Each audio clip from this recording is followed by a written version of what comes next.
Pai, em nome de Jesus, eu te convido agora para participar dessa leitura conosco, para revelar através dessa leitura aquilo que o Senhor deseja revelar aos teus filhos que nesse momento, Pai, necessitam de uma resposta, necessitam de um sinal que vem do céu. Sabemos que somente em Ti nós encontramos as respostas que precisamos, Pai.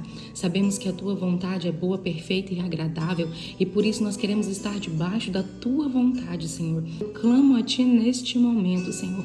Participa desse momento. Aviva em nós, Pai, um espírito de verdadeiros adoradores, que possamos agora ter os nossos olhos espirituais abertos, o nosso entendimento agora ampliado. Capacita-nos, Pai, para entender a mensagem que o Senhor quer nos passar, para que nós possamos avançar na nossa vida. Em nome de Jesus, amém. A perseguição e a dispersão da igreja. Naquela ocasião, desencadeou-se grande perseguição contra a igreja em Jerusalém. Todos, exceto os apóstolos, foram dispersos pelas regiões da Judéia e de Samaria. Alguns homens piedosos sepultaram Estevão e fizeram por causa dele grande lamentação. Saulo, por sua vez, devastava a igreja, indo de casa em casa, arrastava homens e mulheres e os lançava na prisão.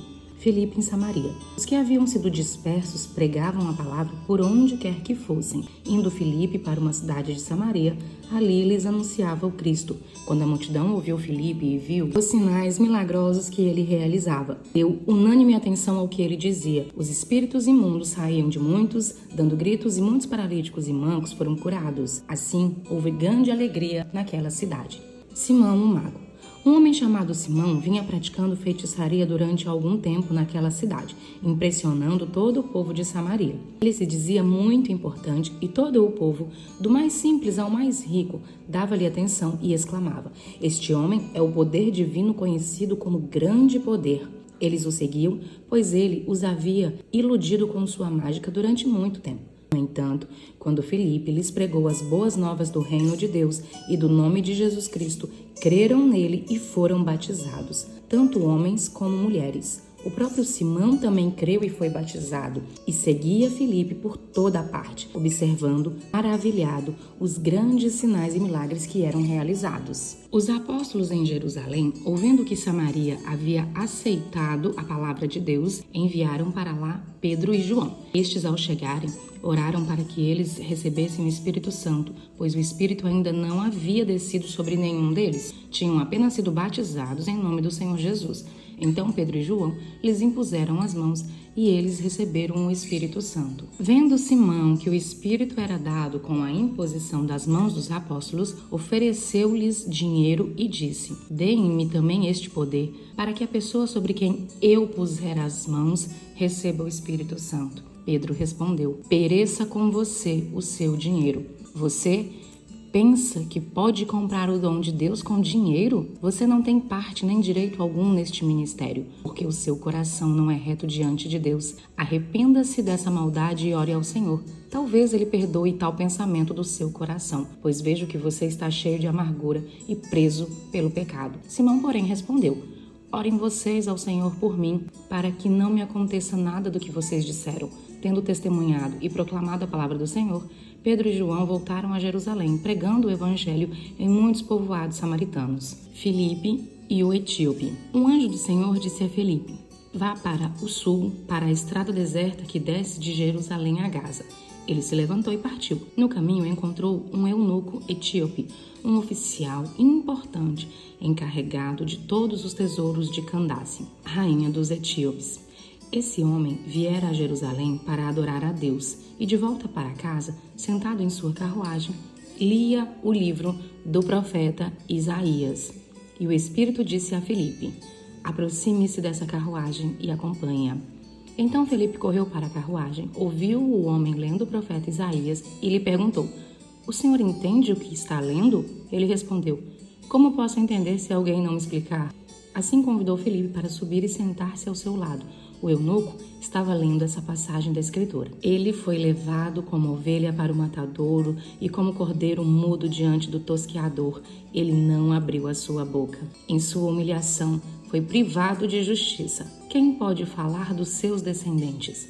pois a sua vida foi tirada da terra. O eunuco perguntou a Filipe: diga-me, por favor, de quem o profeta está falando? De si próprio ou de outro?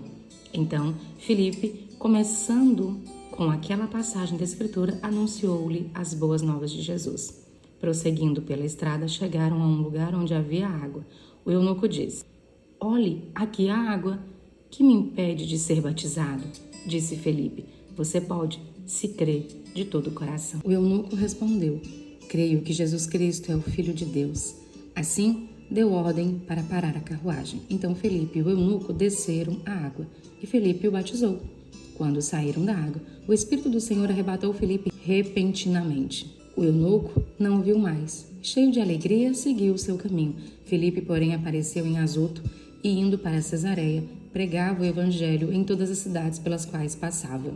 O capítulo 8 mostra que, mesmo em meio à dor e à perseguição, o evangelho continuou se espalhando. E após o martírio de Estevão, muitos cristãos foram dispersos, mas eles levaram dentro de si a palavra de Deus. Também vimos aqui que Deus transforma dor em missão. Às vezes, a gente está passando por um momento difícil, enfrentando uma situação que a gente pensa que é o fim, que é o limite, que é o fundo do poço, que essas situações, na verdade, elas vêm para nos tirar, muitas vezes, da zona de conforto e nos levar para um novo nível, um nível mais avançado, onde Deus, ele deseja agir por meio de nós. Então, muitas vezes, a nossa dor vai se tornar o nosso impulso para que a gente possa cumprir a nossa missão e o nosso propósito de acordo com a vontade de Deus. Difícil, eu sei que é, entender os desígnios de Deus. A gente precisa confiar, a gente não precisa saber. Muitos viveram isso, não sabiam o que ia acontecer, mas confiavam na ordem, na palavra do Senhor. A gente vê também que o evangelho é para todos. O eunuco era estrangeiro e excluído socialmente, mas Deus se importa com quem o mundo despreza, e o amor de Cristo, ele é para todos. A obediência ao Espírito aqui a gente vê que traz um propósito, porque Filipe não discutiu com Deus. Deus falou para ele ir lá, ele se levantou e foi. Por isso ali uma vida foi salva. Às vezes a gente só precisa obedecer, mesmo sem entender. E às vezes uma conversa sincera pode transformar destinos.